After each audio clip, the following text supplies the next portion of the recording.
सभी साथियों को कुमार राजेश का नमस्कार। साथियों, एकादशी श्रृंखला में आज मैं आपसे रमा एकादशी के बारे में बात करने जा रहा हूँ।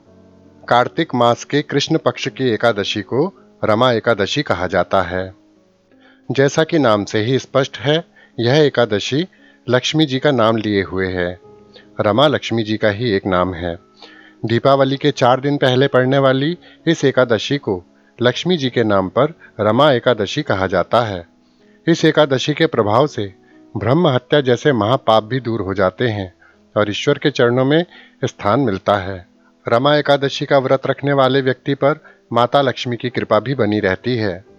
इस दिन केशव भगवान का संपूर्ण विधि विधान से पूजन करके नैवेद्य और आरती करके प्रसाद बांटना चाहिए।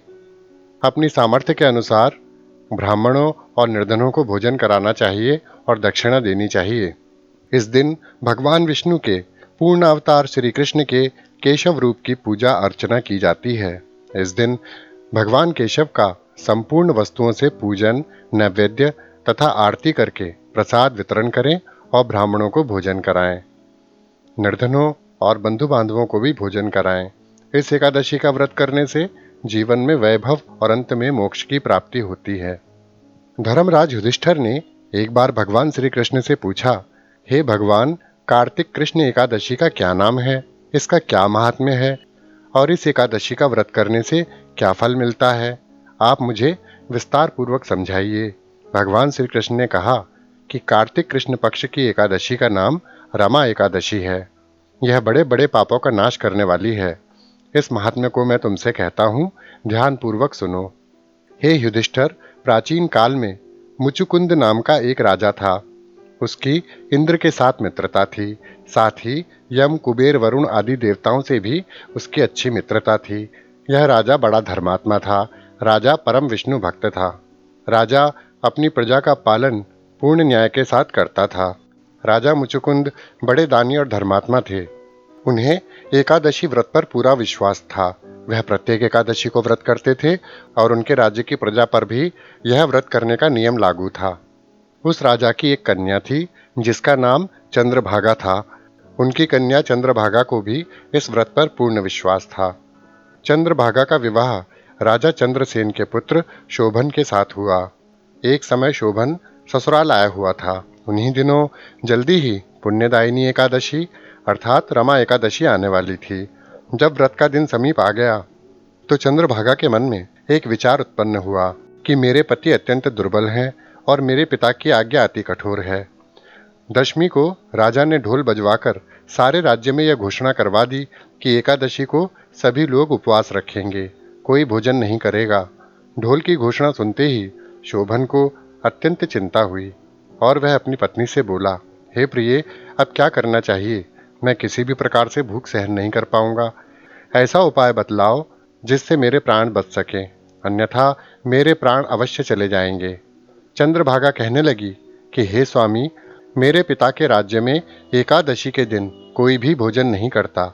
हाथी, घोड़ा, ऊंट, बिल्ली, गौ आदि भी तृण, अन्न, जल आदि ग्रहण नहीं कर सकते। तो फिर मनुष्य का तो कहना ही क्या। यदि आप भोजन करना चाहते हैं तो किसी दूसरे स्थान पर चले जाइए, क्योंकि यदि आप यहीं रहना चाहते हैं तो आपको व्रत अवश्य करना पड़ेगा। ऐसा सुनकर शोभन ने कहा, हे प्रिय, फिर तो मैं अवश्य व्रत रखूंगा। जो भाग्य में होगा वह देखा जाएगा। इस प्रकार से विचार कर शोभन ने व्रत रख लिया और वह भूख से अत्यंत पीड़ित होने लगा। जब सूर्य नारायण अस्त हो गए और रात्रि को जागरण का समय आया, तब शोभन के लिए कष्ट अत्यंत बढ़ गया। प्रातःकाल होते होते शोभन के प्राण निकल गए। तब राजा ने सुगंधित काष्ठ से उसका दाह संस्कार करवाया, परंतु चंद्रभागा ने अपने पिता की आज्ञा से अपने शरीर को दग्ध नहीं किया और शोभन की अंत्येष्टि क्रिया के बाद अपने पिता के घर में ही रहने लगी। रमा एकादशी के प्रभाव से शोभन को मंदराचल पर्वत पर धन धान्य से युक्त तथा शत्रुओं से रहित एक सुंदर देवपुर प्राप्त हुआ। वह अत्यंत सुंदर रत्न और वैदुर्यमणि जटित स्वर्ण के खंभों पर निर्मित अनेक प्रकार की स्फटिक मणियों से सुशोभित भवन में बहुमूल्य वस्त्राभूषणों तथा छत्र व चंवर से विभूषित सिंहासन पर आरूढ़ होकर ऐसा शोभायमान होता था मानो दूसरा इंद्र विराजमान हो।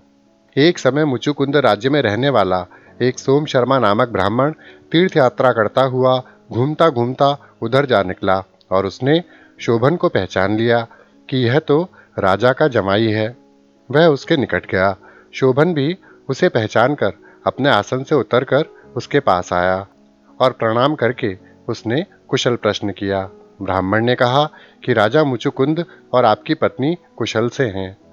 नगर में भी सब प्रकार का कुशल मंगल है, परंतु हे राजन, हमें आश्चर्य हो रहा है।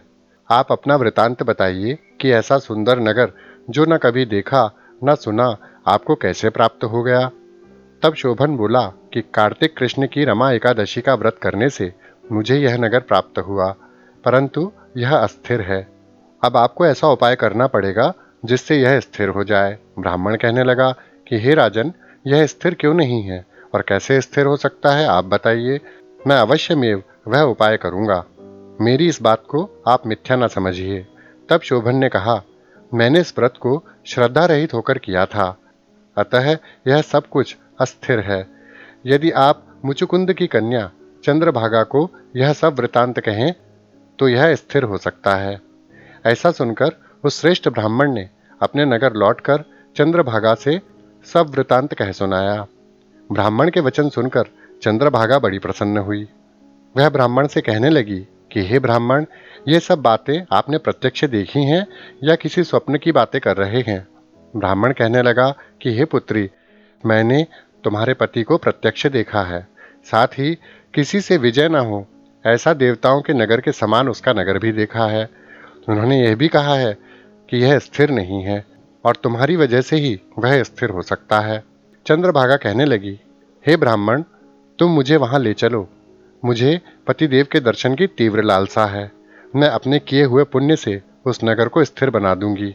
आप ऐसा कार्य कीजिए जिससे उसका हमारा संयोग हो जाए, क्योंकि दो बिछड़े हुए प्रेमियों को मिला देना महान पुण्य है।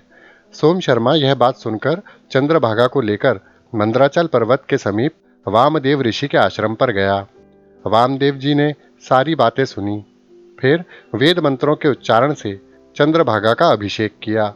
तब ऋषि के मंत्र के प्रभाव से और एकादशी के व्रत के पुण्य से चंद्रभागा का शरीर दिव्य हो गया और वह दिव्य गति को प्राप्त हुई। तो उसके बाद बड़ी प्रसन्नता के साथ वह अपने पति के निकट गई। अपनी प्रियतमा को आते देखकर शोभन अति प्रसन्न हुआ और उसे बुलाकर अपनी बाईं तरफ बिठा लिया। चंद्रभागा कहने लगी, हे प्राणनाथ, आप मेरे पुण्य को ग्रहण कर लीजिए। मैं अपने पुण्य आपको समर्पित करती हूँ। अपने पिता के घर जब मैं 8 वर्ष की थी, तब से विधि पूर्वक एकादशी के व्रत को श्रद्धा पूर्वक करती आ रही हूँ। मैं अपने व्रत का पुण्य आपको समर्पित करती हूँ, जिससे आपका यह नगर स्थिर हो जाए तथा समस्त कर्मों से युक्त होकर प्रलय के अंत तक स्थिर रहे।